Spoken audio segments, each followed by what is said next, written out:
Good morning everyone, welcome back to GK today. I hope आप सब बिल्कुल ठीक होंगे और आज हम डिस्कस करेंगे 16 फरवरी के सबसे मोस्ट इंपॉर्टेंट करंट अफेयर्स। चलिए अपना सेशन हम स्टार्ट करते हैं। पहला क्वेश्चन है, grow report and portal recently seen in the news is launched by which one of the following. Grow report और पोर्टल किस चीज ने लॉन्च किया, यानी कि किस मिनिस्ट्री या फिर किस ऑर्गेनाइजेशन ने इसको लॉन्च किया है, आपको ये पूछ रहा है। सबसे पहले बात करेंगे ग्रो का फुल फॉर्म क्या होता है। इसका फुल फॉर्म है greening and restoration of waste land with agro forestry. ठीक है, greening and restoration of waste land with agro forestry initiative. और हाल ही में इस पोर्टल को लॉन्च किया है नीति आयोग ने for universal access to the state and district level data. ठीक है, इसको होस्ट किया जाएगा भुवन वेबसाइट पे और ये बेसिकली एम्प्लॉय करेगा एडवांस टेक्नोलॉजीज को, जैसे कि रिमोट सेंसिंग हो गया, जीआईएस हो गया, ताकि एग्रो फॉरेस्ट्री को हम एग्जामिन कर सकें कि किस तरह से वो सूटेबल है इंडिया के अंदर। तो ये हमारा जो प्रोग्राम है ये अलाइन करता है नेशनल गोल्स के साथ, जिसमें हमारा टारगेट है कि हम 26 million hectares of degraded land को रिस्टोर करेंगे बाय द एंड ऑफ 2030 और हम एक कार्बन सिंक क्रिएट करेंगे 2.5 टू 3 बिलियन टन्स का। और ये इनिशिएटिव बेसिकली यूटिलाइज करेगा developed agro forestry suitability index को, यानी कि ASI for national level prioritization, जिसमें कि डिफरेंट पैरामीटर्स को कंसीडर किया जाता है, like land use, waste land, फिर स्लोप कैसा है, वाटर प्रोक्सिमिटी कैसी है, सही ऑर्गेनिक कंटेंट में कैसा मिक्सचर है, तो ये सारी चीजें ये एनालाइज करेगा। ठीक है, तो यहाँ पे आपको दो बातें याद रखनी है। ग्रो रिपोर्ट किसने जारी करी? नीति आयोग ने। ग्रो का फुल फॉर्म क्या होता है? Greening and restoration of waste land with agro forestry. यहाँ पे हमारा कीवर्ड रहने वाला है रिपोर्ट, और अगली स्लाइड में हम कुछ रिपोर्ट्स देखेंगे जो न्यूज में आई। पहला क्वेश्चन है, recently who release the report titled as LNG as a transportation fuel in medium and heavy commercial vehicle. इस नाम की रिपोर्ट जारी करी थी नीति आयोग ने, किसके साथ मिलके? तो आंसर है नीदरलैंड एम्बेसी के साथ। ठीक है, what is the rank of India in the world banks logistics performance index report 2023। आपसे ये भी क्वेश्चन पूछा जा सकता है कि लॉजिस्टिक्स परफॉर्मेंस इंडेक्स रिपोर्ट को कौन जारी करता है? तो आंसर है वर्ल्ड बैंक। और इस साल इसमें इंडिया की रैंक कितनी थी? 38 थी आउट ऑफ कितनी countries? Out of 139 countries. Recently, where was the Himalayan Griffon vulture reported during the inaugural tri-state synchronized vulture survey?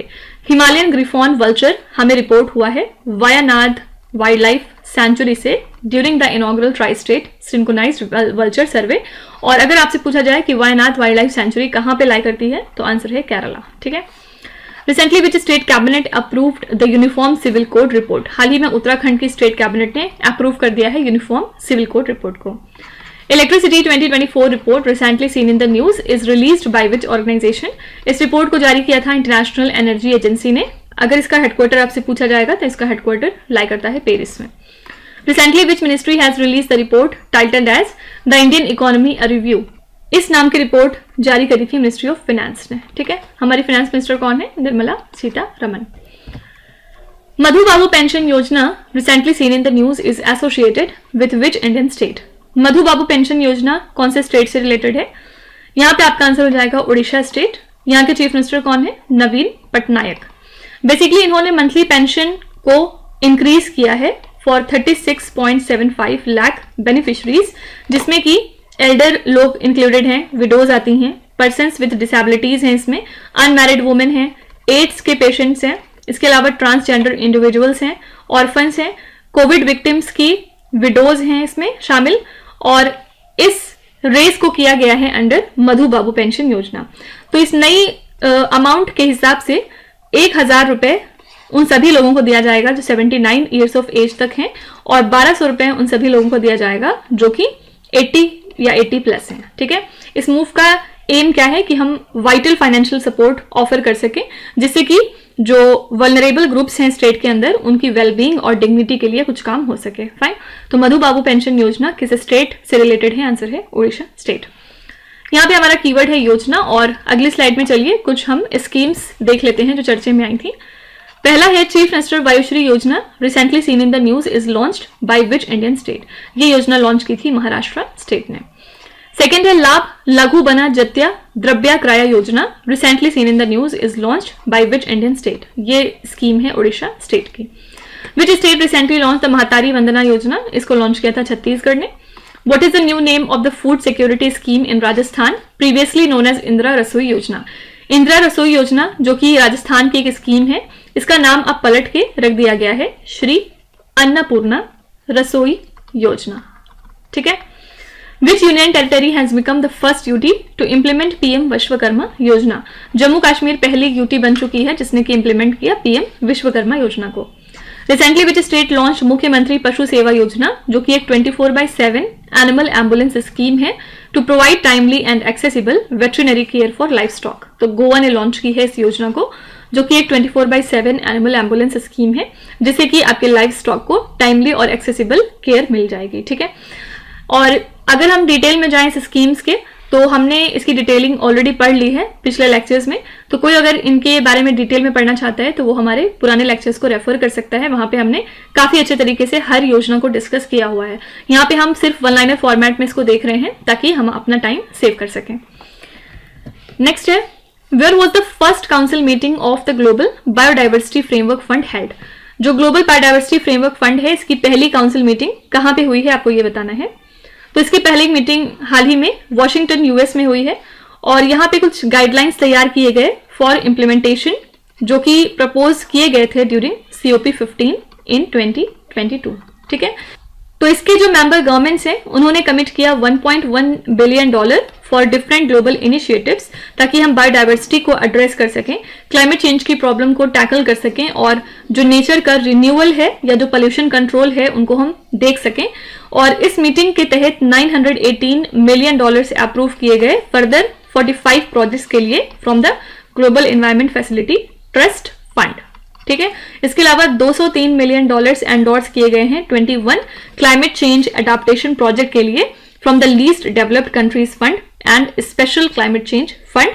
तो ये जो काउंसिल है ये अप्रूव कर चुकी है रिसोर्स एलोकेशन पॉलिसी को भी, और इसके अलावा प्रोजेक्ट साइकिल पॉलिसी को for effective donor fund allocation. Fine. तो जो पहली काउंसिल मीटिंग है ग्लोबल बायोडाइवर्सिटी फ्रेमवर्क फंड की, ये कहाँ पे हुई है? Answer is US. चलिए अगली स्लाइड में कुछ चीजें देख लेते हैं जो फर्स्ट इन न्यूज के तौर पे सामने आई। पहला क्वेश्चन है where was the statue of India's first chief of defence staff late general Bipin Rawat unveiled? जो हमारे first chief of defence staff थे लेट जनरल बिपिन रावत, हाल ही में इनकी स्टैचू कहां पे अनवील की गई है, आपको ये बताना है। तो हमारे डिफेंस मिनिस्टर राजनाथ सिंह ने अनवील की है इनकी स्टैचू को देहरादून सिटी में। ठीक है। और इस दौरान उत्तराखंड के चीफ मिनिस्टर भी मौजूद थे। कौन है? पुष्कर सिंह धामी। यहाँ पे डिफेंस मिनिस्टर ने काफी ज्यादा प्रेज किया जनरल बिपिन रावत के करेज और उनकी ह्यूमैनिटी को लेके, इसी वजह से इनकी स्टैचू को अनवील किया गया। ठीक है। Recently which north eastern state becomes the first to reinstate the old pension scheme for the employees? तो हाल ही में सिक्किम पहला नॉर्थ ईस्टर्न स्टेट बन चुका है जिसने कि अपनी ओल्ड पेंशन स्कीम को रीइंस्टेट कर दिया है अपने स्टेट के एम्प्लॉयज के लिए। Where was the India's first digital national museum of epigraphy inaugurated? India का पहला digital national museum of epigraphy inaugurate हुआ है हैदराबाद में। Who has been appointed as the first woman Chief Justice of Uttarakhand High Court? पहली बार Uttarakhand high court में एक women chief justice बनी है और इनका नाम है रितु बाहरी। ठीक है। Recently, which country has become the first European country to accept the UPI payment system? हाल ही में फ्रांस पहली यूरोपियन कंट्री बन चुका है जिसने कि इंडिया का UPI पेमेंट सिस्टम एक्सेप्ट कर लिया है। और कल हमने पढ़ा था कि 2 कंट्रीज और हैं जहां पे UPI लॉन्च हो चुका है। कौन सी 2 कंट्रीज हैं? फर्स्ट है श्रीलंका और सेकंड है मॉरिशस। ठीक है।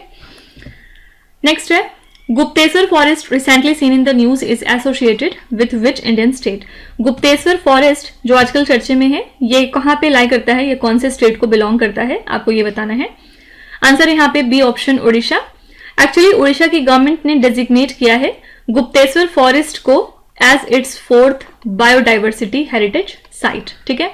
इसकी यूनिक और इकोलॉजिकली फ्रेजाइल इकोसिस्टम को देखते हुए ये डिसीजन लिया गया है। और BHS का जो क्राइटेरिया है उसमें बहुत सारी चीजें आती हैं, जैसे कि स्पेशीज रिचनेस होनी चाहिए, हाई एंडेमिज्म होना चाहिए, रेयर एंड थ्रेटेंड स्पेशीज कुछ मौजूद होनी चाहिए यहाँ पे। इसी तरह से डिफरेंट फैक्टर्स होते हैं। तो state government under the biological diversity act इन्होंने गुप्तेश्वर फॉरेस्ट को डिक्लेयर किया as biodiversity heritage site in consultation with the local bodies, और इस दौरान कुछ रूल्स फ्रेम किए गए for its management and conservation.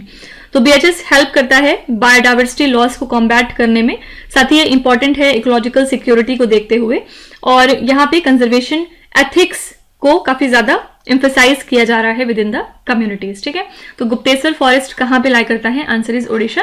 किस वजह से न्यूज में आया? क्योंकि ओडिशा की गवर्नमेंट ने इसको चौथा बायोडाइवर्सिटी हेरिटेज साइट अपना डिक्लेयर कर दिया है। ठीक है, यहाँ पे हमारा कीवर्ड रहेगा स्टेट, और अगली स्लाइड में हम कुछ स्टेट करंट अफेयर्स देखेंगे। पहला क्वेश्चन है, which state government recently announced a financial assistance package for kendu leaf pluckers and the binders? कौन सी स्टेट गवर्नमेंट है जिसने फाइनेंशियल हेल्प अनाउंस करी है for kendu leaf pluckers and the binders? एक बार फिर से यहाँ पे आंसर है ओडिशा। यहाँ के चीफ मिनिस्टर हैं नवीन पटनायक, और इन्होंने एलोकेट किए हैं 150 करोड़ रुपीस ताकि केंदू लीफ प्लकर्स को सपोर्ट मिल सके, और इस पैकेज के तहत 50% बोनस दिया जा रहा है फॉर प्लकर्स, साथ ही 10% इंसेंटिव दिया जाएगा बाइंडर्स के लिए। ठीक है, तो ये एक्सटेंडेड सोशल सिक्योरिटी स्कीम है for temporary workers who are up to the age of 62 years, और इसके अलावा जो भी टेम्पररी वर्कर्स हैं उनको एक्स्ट्रा मंथ ऑफ वर्क भी दिया जाएगा, और साथ ही साथ स्टेट 25,000 रुपीज की असिस्टेंस प्रोवाइड करेगा केंदू लीफ वर्कर की जो लड़कियां हैं यानी कि जो उनकी डॉटर्स हैं उनकी शादी करने के लिए, और इस पे कैप लगाई गई है कि एक वर्कर के लिए 2 डॉटर्स तक की कैप है, यानी कि 2 लड़कियों की शादी के लिए इसमें से पैसा आप ले सकते हैं, उससे ज्यादा है तो फिर नहीं ले सकते हैं, यानी कि सिर्फ 2 के लिए ही ले सकते हैं। अगर आपकी 3 है तो 2 आप यहां से ले सकते हैं, 1 अपनी खुद करिए। ठीक है, 10 cities डेवलपमेंट कॉन्सेप्ट 2 शहर 1 Rupayan recently seen in the news is launched by which Indian state government? ये कॉन्सेप्ट कौन से स्टेट ने लॉन्च किया है आपको ये बताना है। यहाँ पे आपका आंसर हो जाएगा असम स्टेट। किस लिए लॉन्च किया है? For sustainable urban development. ठीक है, तो इसमें 10 सिटीज के ऊपर बेसिकली फोकस किया जा रहा है, और ये इनिशिएटिव सर्व करेगा एज द लाइट हाउसेस, जिसमें कि अर्बन लोकल बॉडीज को गाइड किया जाएगा। साथ ही इसका एम है कि अर्बन इंफ्रास्ट्रक्चर को हम इनहैंस कर सकें, बैलेंस्ड डेवलपमेंट को प्रमोट कर सकें, और इकोनॉमिक अपॉर्चुनिटीज कुछ क्रिएट हो सकें, जिससे कि जो स्टेट का कमिटमेंट है to inclusive growth in both urban and rural areas उस पर एम्फेसिस हो सके। ठीक है, तो यहाँ पे आंसर है Assam state. Has the Sal Minar which was seen in the news is located in which state or the union territory? ये मीनार कहाँ पे लाई करती है? तो ये लोकेटेड है एक बहुत ही छोटे विलेज में इन वेस्टर्न दिल्ली, और इसको कंप्लीट किया गया था 1634 में ड्यूरिंग द शाहजहां रेन, और इसको आप मिनी कुतुब मीनार के नाम से भी जानते हैं, और इसको कंस्ट्रक्ट किया गया है with the lakhori bricks and red sandstone. 17 metre लंबा है और इसमें 5 माले हैं बेसिकली, और शाहजहां इसको यूज करते थे एज अ हंटिंग लॉज। तो इसने गेन किया था ग्रेड ए हेरिटेज वैल्यू 2018 में अंडर दिल्ली गवर्नमेंट के phase 4 project for monument conservation. Although ये एक यूनेस्को वर्ल्ड हेरिटेज साइट नहीं है, लेकिन फिर भी प्रिजर्वेशन एफर्ट्स अभी भी जारी हैं। ठीक है, तो हज सल मीनार न्यूज में थी, याद रखिएगा कहाँ पे है? दिल्ली में। Bore tiger reserve recently seen in the news is located in which Indian state? तो बोर टाइगर रिजर्व लाई करता है महाराष्ट्र स्टेट में। इसको डिक्लेयर किया गया था टाइगर रिजर्व 2014 में। ठीक है, किस वजह से ये टाइगर रिजर्व न्यूज में आया? क्योंकि हाल ही में इसने 1 करोड़ रुपए एलोकेट करवा लिए हैं for its wildlife safari initiatives in Bandapur and Hingni forest ranges. ये इंडिया का सबसे छोटा टाइगर रिजर्व है जो कि लोकेटेड है वारधा डिस्ट्रिक्ट के अंदर, और इससे बहुत सारे टाइगर रिजर्व्स बाउंड्री शेयर करते हैं, जैसे कि पेंच हो गया, सतपुरा हो गया, मेलघाट हो गया, एटसेट्रा। इस एरिया में आपको ज्यादातर ड्राई डेसिडुअस फॉरेस्ट वेजिटेशन देखने को मिलेगा, साथ ही बोर डैम ड्रेनेज बेसिन भी यहाँ पे लाई करता है। ठीक है, तो बोर टाइगर रिजर्व किसी वजह से न्यूज में था, याद रखिएगा इसकी लोकेशन क्या है? Maharashtra. Recently, which state government approved the Healing Prevention of Evil Practices Bill 2024 to ban magical healing? Magical healing को बैन करने के लिए कौन सी स्टेट गवर्नमेंट है जिसने ये बिल पास किया है? तो यहाँ पे आंसर है असम स्टेट। ठीक है, क्यों पास किया है? क्योंकि इसकी वजह से जनता को बहुत ज्यादा बेवकूफ बनाया जा रहा था, और अगर इन केस अब असम स्टेट में कोई ऐसा करता हुआ पाया गया तो उसके ऊपर हैवी पेनल्टी लग सकती है। ठीक है, नेक्स्ट है recently IEEE Kerala section has given the KPP Nambiar award to whom? IEEE Kerala section ने KPP नाम्बियार अवार्ड किसको दिया है? आपको यहाँ पे ये बताना होगा। तो यहाँ पे आंसर है एस सोमनाथ, जो कि इसरो के चेयरमैन है। इन्होंने रिसीव किया है 2024 का KPP Nambiar award from IEEE Kerala section इनके इंपॉर्टेंट रोल के लिए इन चंद्रयान 3 और कुछ जो इनके सिग्निफिकेंट कॉन्ट्रीब्यूशंस हैं टू इसरो मिशन, उस वजह से इनको दिया गया। ठीक है, तो ये जो अवार्ड है ये नेम किया गया after electronic industry Pioneer KPP Nambiar, और इसके थ्रू इंडिविजुअल्स या फिर ग्रुप्स को ऑनर किया जाता है केरला स्टेट में for notable advancement in technology, जो कि अलाइन होता है विद IEEE's विजन। ठीक है, तो जो एस सोमनाथ हैं इनका रिकॉग्निशन हाईलाइट करता है इनके आउटस्टैंडिंग अचीवमेंट्स को और लीडरशिप को इन स्टीयरिंग इसरोज ल्यूनार एक्सप्लोरेशन प्रोग्राम। ठीक है, तो इस साल का KPP नाम्बियार अवार्ड किसको मिला है? इसरो के चेयरमैन एस सोमनाथ जी को। यहाँ पे हमारा कीवर्ड रहेगा अवार्ड्स, और अगले स्लाइड में हम कुछ अवार्ड्स के क्वेश्चन देख लेते हैं। Recently, who has been honored with a plaque at the Jungfraujoch, renowned as top of Europe? ये किसको दिया गया है? तो यहाँ पे आंसर है जैवलिन थ्रोवर हमारे नीरज चोपड़ा को। ये क्वेश्चन हमने कल डिटेल में किया था, अगर आपको याद हो। Which organization has been recently honored with the 11th edition of FICCI Water Award 2023? FICCI Water Award किसको दिया गया है? आंसर है NTPC Kanti. Recently, who has been conferred the prestigious Freedom of City of London Award? ये award present किया गया है अजीत मिश्रा जी को। ठीक है, नेक्स्ट है how many Padma awards were approved by the president for conferment on the eve of 75th Republic Day? इस साल टोटल 132 पद्मा अवार्ड्स डिस्ट्रीब्यूट किए गए।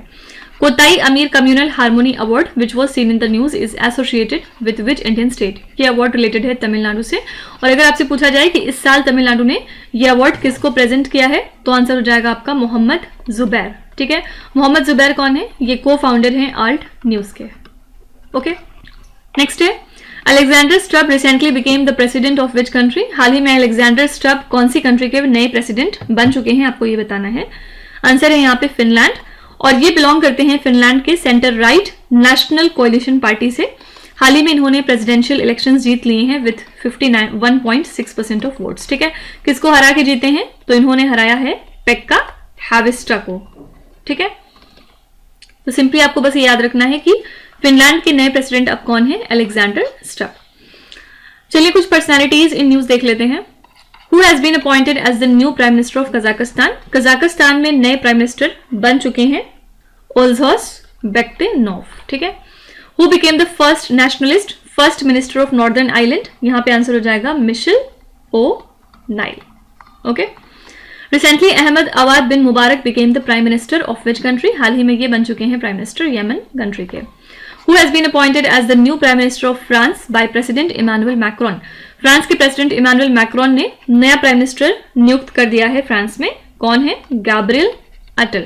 ठीक है, आपको ये भी याद रखना है कि जो फ्रांस के प्रेसिडेंट है इमानुएल मैक्रोन, ये हमारे गेस्ट ऑफ ऑनर थे at our republic day celebration. Sheikh Hasina, who recently secured a record 4th consecutive term as the Prime Minister of Bangladesh, belongs to which political party? Sheikh Hasina ने चौथी बार as a prime minister of Bangladesh position ले ली है, और ये belong करती हैं अवामी लीग पार्टी से। ठीक है, तो आपसे ये भी पूछा जा सकता है कि प्रेजेंट में बांग्लादेश की प्राइम मिनिस्टर कौन है? आंसर है Sheikh Hasina.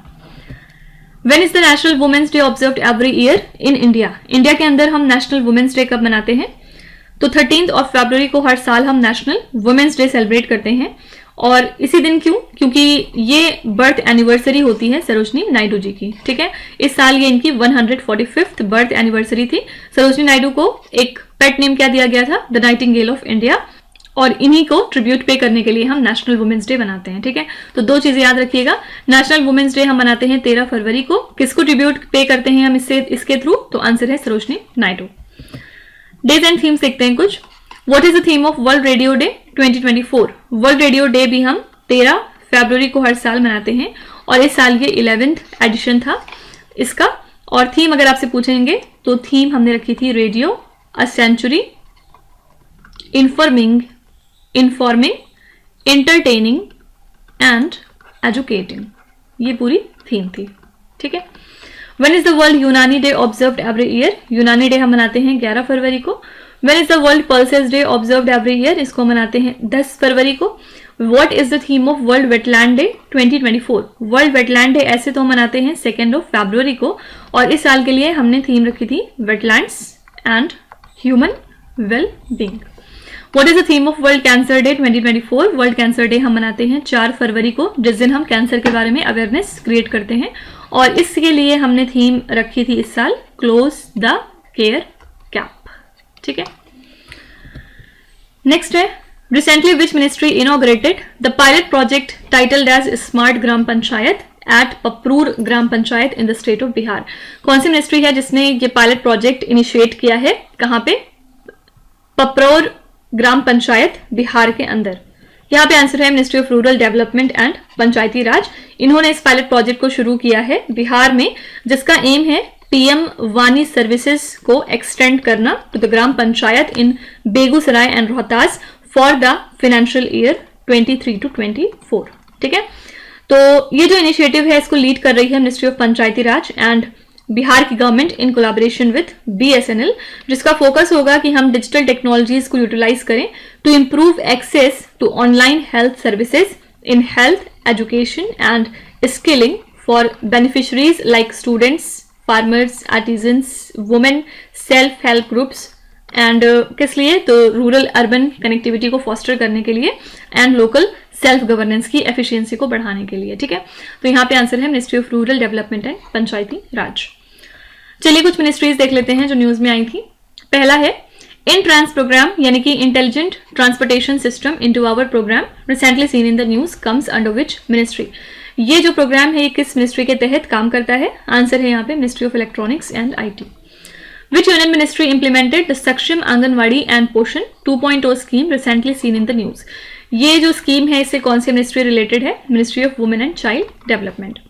Which ministry has received the highest budgetary allocation in the interim budget 2024? सबसे ज्यादा एलोकेशन मिला है मिनिस्ट्री ऑफ डिफेंस को। Bharat 5G portal and integrated portal recently seen in the news is launched by which ministry? इसको launch किया है ministry of communication ने। और लास्ट है border security force comes under which ministry? BSF काम करती है under ministry of home affairs.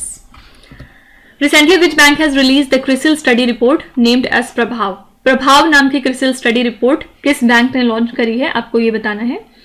तो यहाँ पे आंसर है A option SIDBI. Full form क्या होता है? The small industries development bank of India. इन्होंने रिलीज करी है क्रिसिल स्टडी रिपोर्ट को जिसका नाम है प्रभाव, जिसमें कि इन्होंने जो इम्पैक्ट होता है फंड ऑफ फंड्स का फॉर स्टार्टअप्स उसको इवेलुएट किया है under the startup India action plan. ठीक है, तो इसको मैनेज करता है सिडबी। और एफएफएस की बात करें तो ये इन्वेस्टमेंट को फैसिलिटेट करता है और स्टार्टअप्स को मदद करता है इन deep tech, agri tech, health take and financial services. तो मिनिस्ट्री ऑफ फाइनेंस और जो डीपीआईआईटी के ऑफिशियल्स हैं उन्होंने प्रेज किया है सिडबी के इस इफेक्टिव स्कीम मैनेजमेंट को और साथ ही इनके पॉजिटिव आउटकम्स को as revealed in the report. तो कौन सी बैंक है जिसने रिलीज किया क्रिसिल स्टडी रिपोर्ट को जिसका नाम है प्रभाव? आंसर है सिडबी। चलिए कुछ बैंकिंग करंट अफेयर्स देख लेते हैं। पहला क्वेश्चन है recently which bank has approved a $200 million loan for Brahmaputra river project in the state of Assam? ADB यानी कि एशियन डेवलपमेंट बैंक ने $200 मिलियन अप्रूव किए हैं ब्रह्मपुत्र रिवर प्रोजेक्ट के लिए इन द स्टेट ऑफ असम। इसका हेडक्वार्टर्स कहां पे है? फिलीपींस में। Recently which institution launch north India first human DNA bank under make in India initiative? तो हाल ही में BHU यानी कि बनारस हिंदू यूनिवर्सिटी ने लॉन्च किया है इंडिया का पहला human DNA bank under make in India initiative. Recently, the Reserve Bank of India has imposed restrictions on which payment bank? RBI ने restriction लगाया है पेटीएम पेमेंट्स बैंक के ऊपर और ये जो restrictions हैं ये effective हो जाएंगे 29th of February से onwards. Recently, which Indian bank conducted the first export finance transaction on RXIL's ITFS platform? यहाँ पे आंसर है Yes Bank. Yes Bank ने conduct किया है पहला export finance transaction RXIL के ITFS platform पे। Money to India Canada application recently seen in the news launch by which particular bank? ये एप्लीकेशन किसका है? आंसर है आईसीआईसीआई बैंक। ठीक है, लास्ट क्वेश्चन देखते हैं।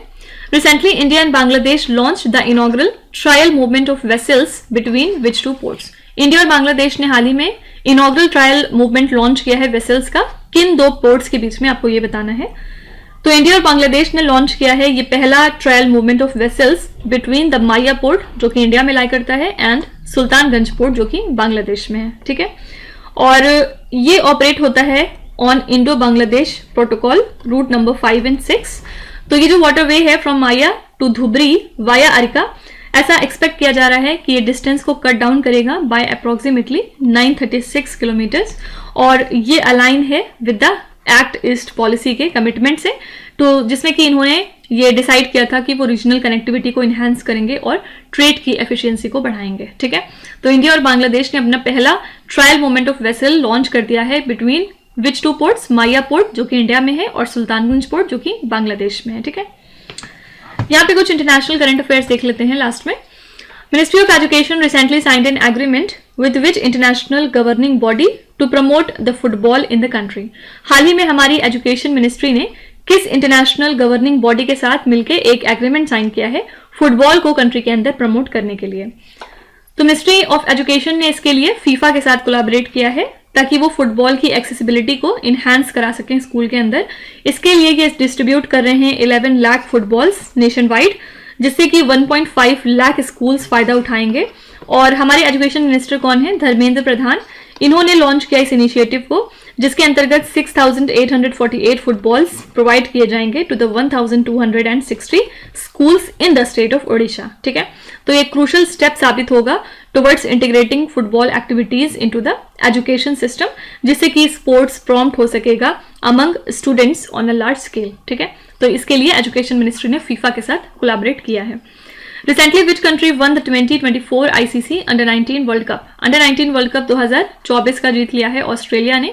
किस कंट्री को हरा के? तो आंसर है इंडिया। ठीक है, Mahmudia wetland recently seen in the news is located in which country? ये वेटलैंड लाई करता है रोमानिया कंट्री में। Mount Sylingarfell which was seen in the news is located in which country? ये lie करती है Iceland में। और last है Zircon missile, a supersonic ballistic missile recently launched by which country? Zircon missile याद रखिएगा एक बैलिस्टिक मिसाइल है, और ये किस कंट्री की है? तो आंसर है रशिया। तो इसी के साथ हमने आज के सभी इंपॉर्टेंट करंट अफेयर्स कवर कर लिए। आई होप कि आपने सेशन को बहुत एंजॉय किया होगा, और डेफिनेटली आप काफ़ी कुछ नया सीख के जा रहे होंगे। जो भी इनपुट यानी कि जो भी आपने टाइम यहाँ पे स्पेंड किया है, आई होप कि आपको उसका बेहतर आउटपुट मिला होगा। चलिए फिर आपके क्विज पे चलते हैं, जहाँ पे स्क्रीन पे आपको 5 क्वेश्चंस दिखाई दे रहे होंगे। ये क्वेश्चंस ऑलरेडी हम पीछे कहीं ना कहीं डिस्कस कर चुके हैं। यहाँ पे आपको वीडियो को पॉज करना है, हर क्वेश्चन को ध्यान से पढ़ना है, और इसमें से आपको जितने भी आते हैं आप उनका जवाब कमेंट्स में मेंशन कर सकते हैं, और जो नहीं आते उसके लिए बिल्कुल भी परेशान होने की जरूरत नहीं है। विथ टाइम डेफिनेटली आपका स्कोर इंप्रूव करेगा, बस आपको हमारे साथ कंसिस्टेंट और परसिस्टेंट रहने की जरूरत है। So that's it for today. I hope you have like the session. आज का सेशन आपको कैसा लगा आप ज़रूर बताइएगा कमेंट्स में। साथ ही साथ आपका कोई भी रिव्यू है, फीडबैक है या फिर सजेशन है, तो वो भी आप हमें बता सकते हैं। हमें जानकर खुशी होगी और हम पूरी कोशिश करेंगे उसको इम्प्लीमेंट करने की। तो कल फिर हम मिलेंगे सेम टाइम सेम जगह, कल के करंट अफेयर्स के साथ। Till then stay tuned. Thank you so much for watching, and please do not forget to subscribe to GK Today. With this, Meenu Hatsana signing off.